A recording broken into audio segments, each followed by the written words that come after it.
A very good morning, Shamstars. Welcome to class. Hope you all are fine. We are doing chapter number 4, that is Change and Development in Rural Society. And in today's session, we will cover globalization, liberalization, contract farming, and farmers' society. Now we start with globalization, liberalization, and rural society. In late 80s and 90s, globalization came to India. This led to competition among farmers. The organization in charge for rules and regulations was the WTO, which led rules regarding prices, wages, taxes, aspects of training, reduction of barriers, etc. Indian trades are facing competition. Fruits, vegetables, clothes, whole structure of rural area changed. A new concept was introduced in rural area known as contract farming. The MNCs go to different villages and tell the farmers about their requirement. Some products which are popular such as potatoes, tomato, flowers, etc. The MNCs give the Indian farmer seeds, fertilizers and the know how as to how they were to be used. These products were only produced for the MNCs, either sold, made into sausages, jams, carved food, or by being processed. The farmer is assured of an income and a profit. Very popular in some states like Punjab, and the land is very fertile. That's why this kind of agriculture is very popular in that area. On the other hand, there are some disadvantages also of this MNCs or contract farming. Farmers are growing the items wanted by MNCs, and if there is a crop failure, there the farmer has nothing to fall back on. Second, insecurity among the farmers. Then product will not be bought by MNC if product is not up to the mark. Only if it is up to the mark it is considered as good, and then MNCs bought it. There is insecurity as there is total dependence on the MNCs. We are moving away from production of grain, rice to producing tomatoes, potatoes, etc. Once you grow tomato, etc., you cannot go back to producing grains. The knowledge that the traditional farmer have is of no use, as the known how about growing their crop is given by the MNCs only. Ecologically, the soil gets eroded, not very feasible, and people are switching to organic farming. Now we talk about MNCs as agent. Now MNCs are providing seeds, fertilizers to the farmer. Seeds etc. are expensive, but farmer have to buy them for contract farming. Though the profits are high, the insecurities all is also high. In case there is a crop failure, they do not have the government to fall back upon. The government cannot give loans at low interest rates as the MNCs are induced and they take charge.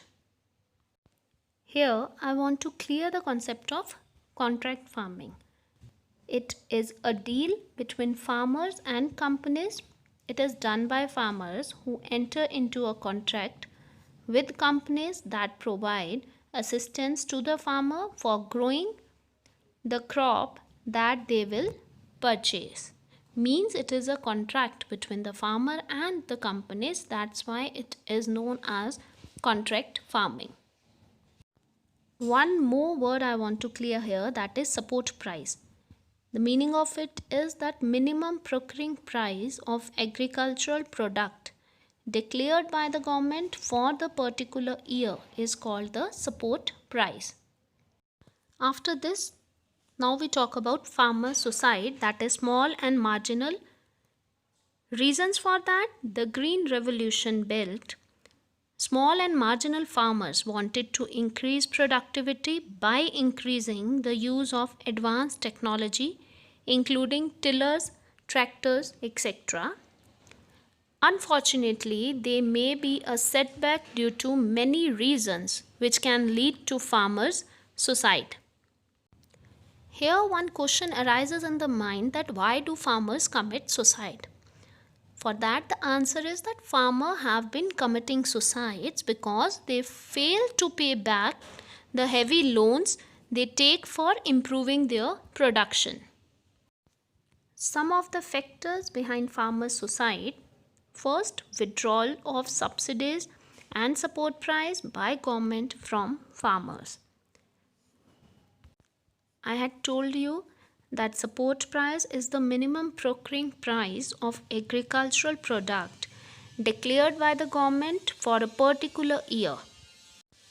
So now they have to borrow from other sources, leading to debt trap. When they are unable to pay the money, at times they commit suicide. Sometimes they commit suicide because of the crop failure also.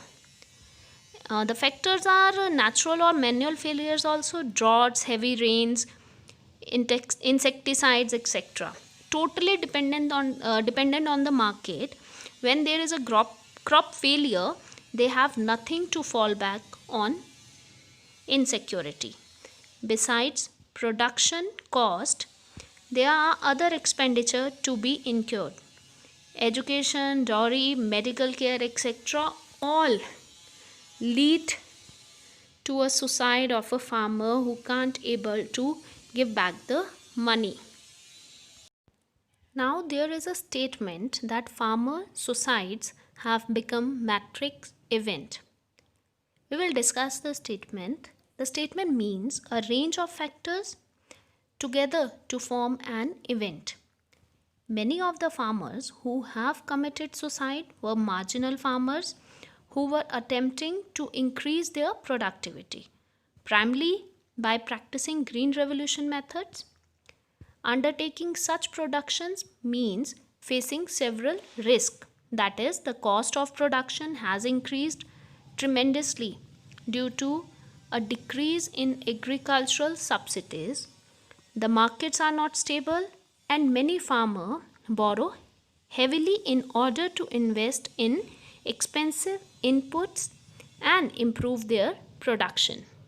The loss of crop due to spread of diseases or pests, excessive rainfall or droughts, and in some cases the lack of an adequate support or market price means that farmers are unable to bear the burden or sustain their families.